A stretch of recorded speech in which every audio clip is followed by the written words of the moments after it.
I promise to always level with you, to tell you the truth. And the truth, the sacred cause of this country, is larger than any one of us. And those of us who cherish that cause, cherish it so much, a cause of American democracy itself, must unite to protect it. You know, in recent weeks, it's become clear to me that I need to unite my party in this critical endeavor. I believe my record as president, my leadership in the world, my vision for America's future, all merited a second term. But nothing can come in the way of saving our democracy. That includes personal ambition. So I've decided the best way forward is to pass the torch to a new generation. That's the best way to unite our nation. You know, there is a time and a place for long years of experience in public life. There's also a time and a place for new voices, fresh voices, yes, younger voices. And that time and place is now. Over the next 6 months, I'll be focused on doing my job as president. That means I'll continue to lower costs for hardworking families, grow our economy. I'll keep defending our personal freedoms and our civil rights, from the right to vote to the right to choose. I'll keep calling out hate and extremism. Make it clear there is no place in America for political violence or any violence ever, period. I'm going to keep speaking out to protect our kids from gun violence, our planet from climate crisis that is the existential threat. And I will keep fighting for my cancer moonshot so we can end cancer as we know it, because we can do it. And I'm going to call for Supreme Court reform because this is critical to our democracy, Supreme Court reform. You know, I will keep working to ensure America remains strong and secure and the leader of the free world. I'm the first president in this century to report to the American people that the United States is not at war anywhere in the world.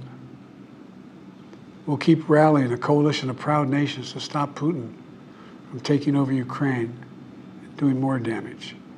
We'll keep NATO stronger, and I'll make it more powerful and more united than any time in all of our history. I'll keep doing the same for our allies in the Pacific. You know, when I came to office, the conventional wisdom was that China would inevitably surpass the United States. That's not the case anymore. And I'm going to keep working to end the war in Gaza, bring home all the hostages, and bring peace and security to the Middle East and end this war. We're also working around the clock to bring home Americans being unjustly detained all around the world. You know, we've come so far since my inauguration. On that day, I told you, as I stood in that winter, we stood in a winter of peril and a winter of possibilities. Peril and possibilities. We were in the grip of the worst pandemic in a century. The worst economic crisis since the Great Depression. The worst attack on our democracy since the Civil War. But we came together as Americans, and we got through it.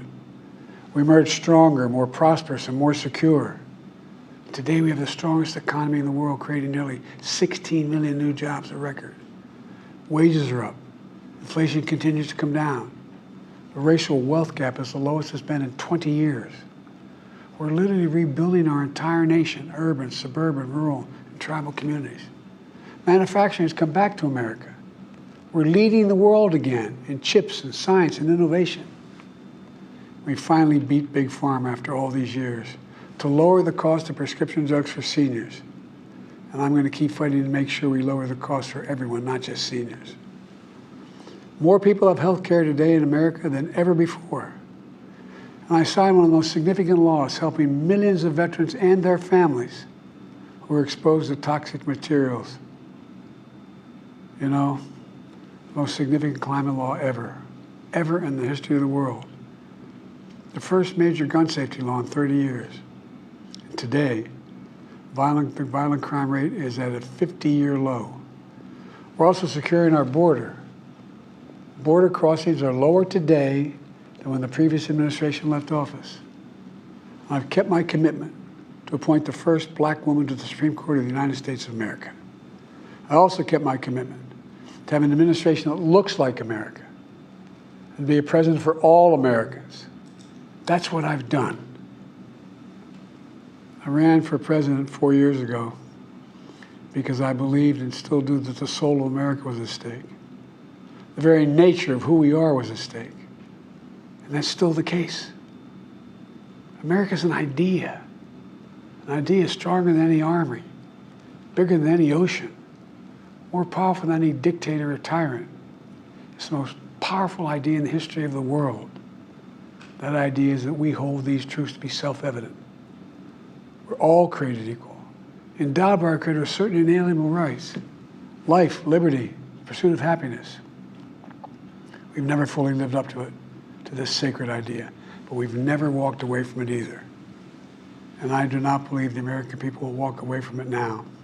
In just a few months, the American people will choose the course of America's future. I made my choice. I've made my views known. I would like to thank our great Vice President Kamala Harris. She's experienced, she's tough, she's capable. She's been an incredible partner to me and a leader for our country. Now the choice is up to you, the American people. When you make that choice, remember the words of Benjamin Franklin hanging on my wall here in the Oval Office, alongside the busts of Dr. King and Rosa Parks and Cesar Chavez. When Ben Franklin was asked, as he emerged from the convention going on, whether the founders have given America a monarchy or republic, Franklin's response was, a republic, if you can keep it. A republic, if you can keep it. Whether we keep our republic is now in your hands. My fellow Americans, it's been the privilege of my life to serve this nation for over 50 years. Nowhere else on earth could a kid with a stutter, from modest beginnings in Scranton, Pennsylvania, and Claymont, Delaware, one day sit behind the resolute desk in the Oval Office as President of the United States. But here I am. That's what's so special about America. We're a nation of promise and possibilities, of dreamers and doers, of ordinary Americans doing extraordinary things. I've given my heart and my soul to our nation, like so many others. I've been blessed a million times in return with the love and support of the American people. I hope you have some idea how grateful I am to all of you. The great thing about America is here, kings and dictators do not rule, the people do. History is in your hands. The power is in your hands. The idea of America lies in your hands. We just have to keep faith, keep the faith, and remember who we are. We're the United States of America, and there's simply nothing beyond our capacity when we do it together. So let's act together, preserve our democracy. God bless you all, and may God protect our troops. Thank you.